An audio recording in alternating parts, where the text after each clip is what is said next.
goals. I'll begin debate with Maria Spiraki. Mr. President, Commissioner Simpson, the Energy Charter Treaty provides a multilateral framework for energy cooperation that is unique under the international law.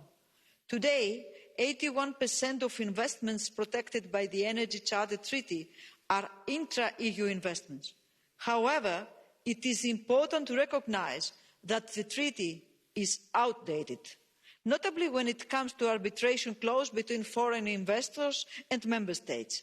The treaty must reinstate Europe's right to regulate, particularly on the issue of climate change. We must insist on the establishment of the Multilateral Investment Court. Our response to the voices asking to withdraw collectively from the Energy Charter Treaty in order to allow for the implementation of Europe's clean energy package must be a deep revision of the treaty addressing the Paris Agreement deals and aligning with our Green Deal roadmap in order to reshape our economy into green and digital. And finally, secure that this alignment will provide sustainable and affordable energy prices for all consumers. But we are not naive. Unanimity requires compromise. We must work multilaterally and finally concluding a forward-looking Energy Charter Treaty with a clear provision of phasing out of fossil fuels, with safeguarding of energy security through the operation of more open and competitive energy markets, while respecting the principles of sustainable development and sovereignty over energy resources. Thank you, Mr. President. Thank you. Our next speaker is Kathleen van Bremt.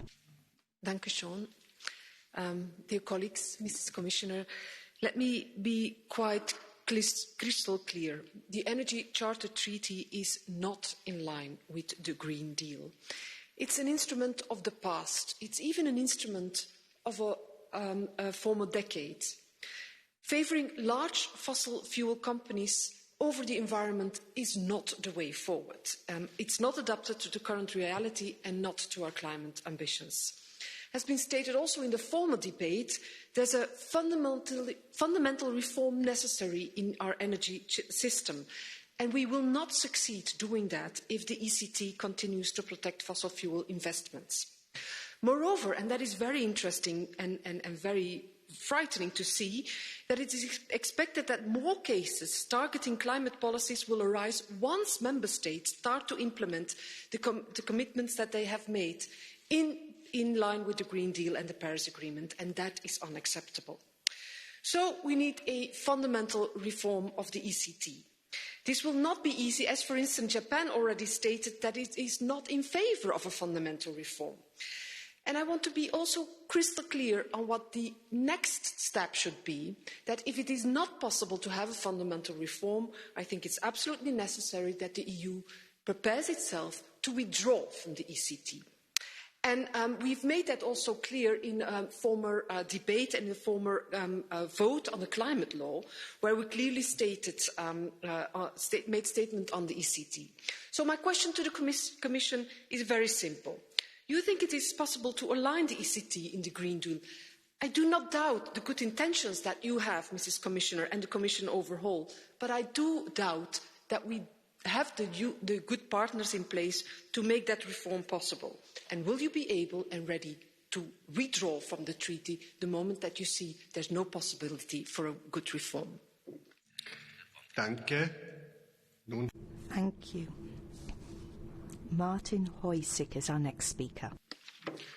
Danke sehr, sehr geehrter Vorsitzender. Thank you very much indeed, Chairman. It's great that we are having this debate, but this should be only the start.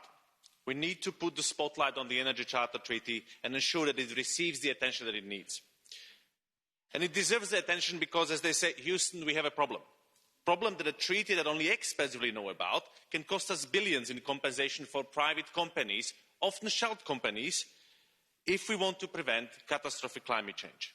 Cost us public money that we urgently need to avert the climate crisis. Because the Energy Charter Treaty, as it stands, it's not, and I repeat, not compatible with the European Green Deal, nor several international legally binding commitments, let's say, for example, the Paris Agreement. We have a problem if we, for example, invest now in gas and in 20 years we need to shut it down because we have available alternative and run out of the carbon budget? What do we do then? Start compensating all the investors?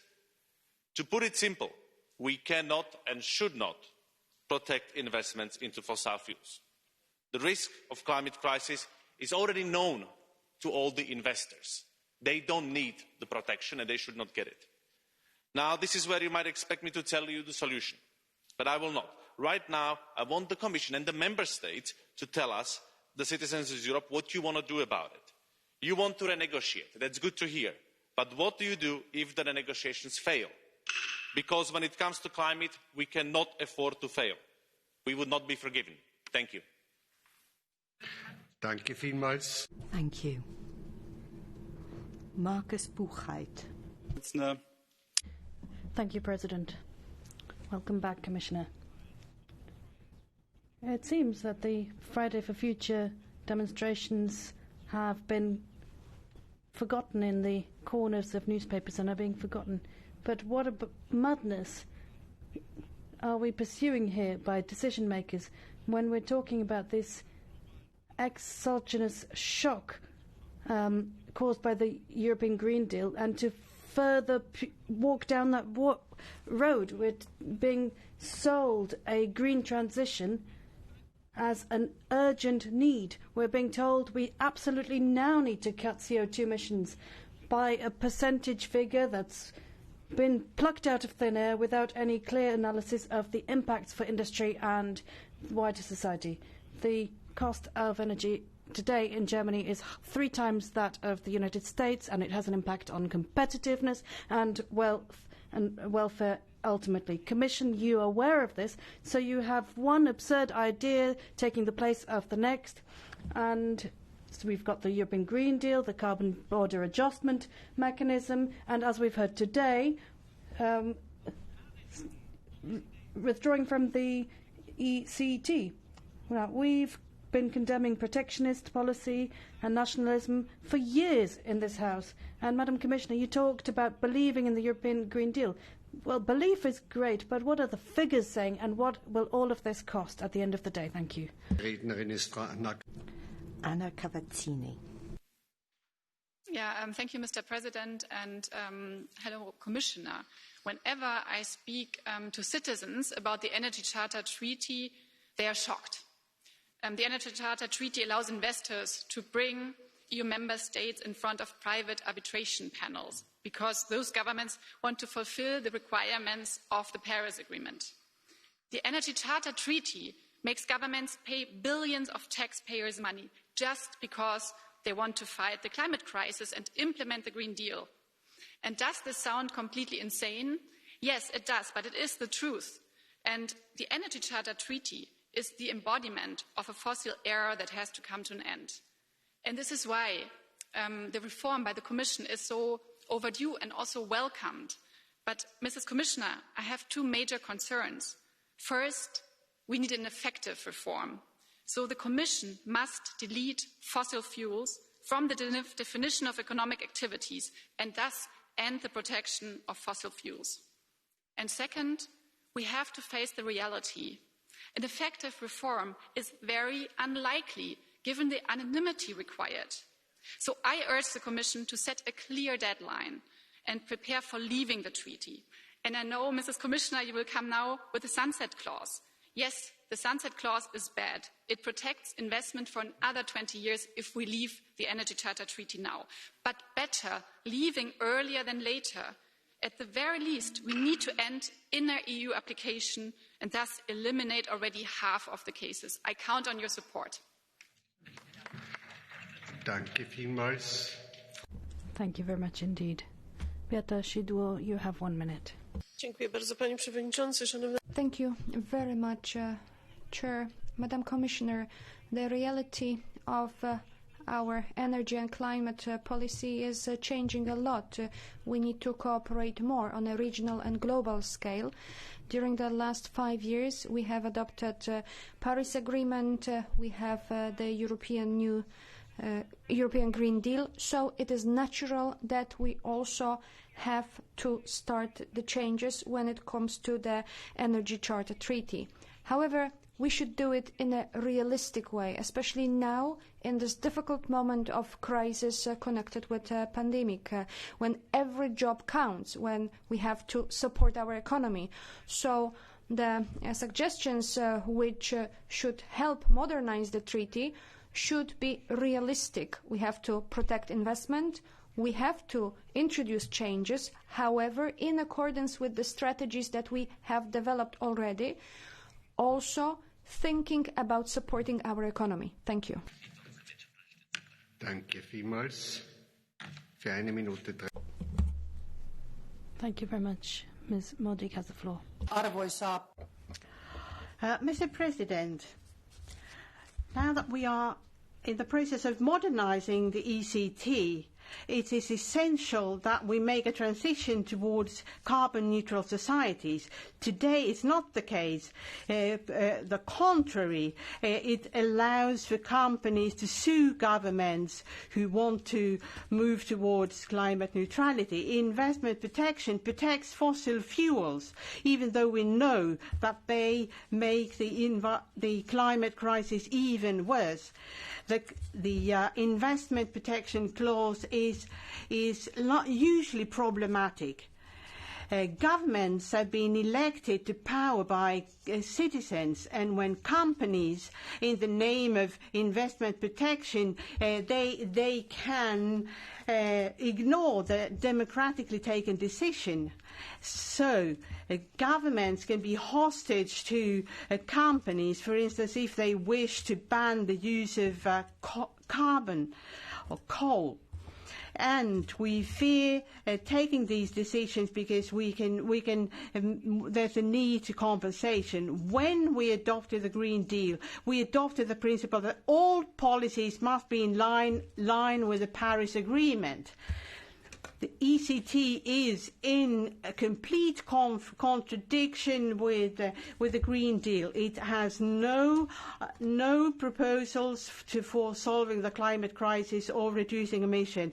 Commissioner, are you willing to withdraw from the ECT if we cannot reach an agree on the modernisation?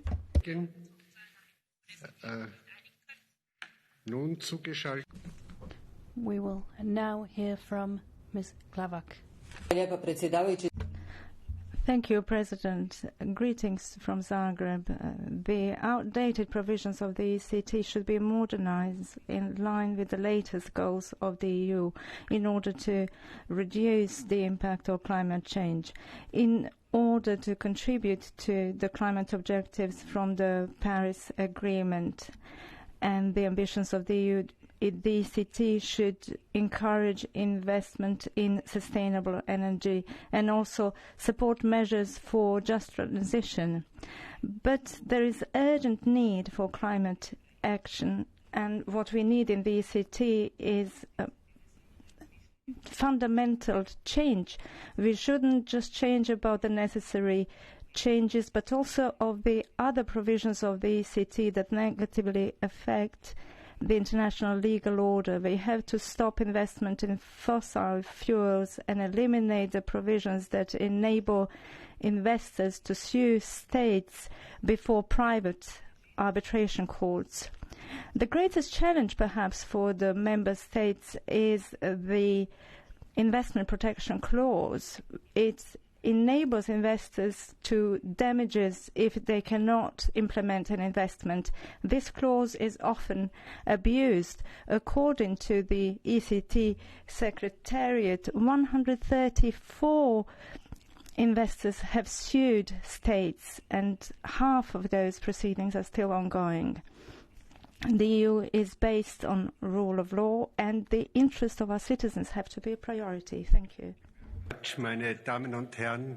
Ladies and gentlemen, colleagues, I am compelled to suspend this debate because we must interrupt proceedings now to hand over to the President for the announcement of the Sakharov Prize laureate. And once the announcement has been made, the debate will resume.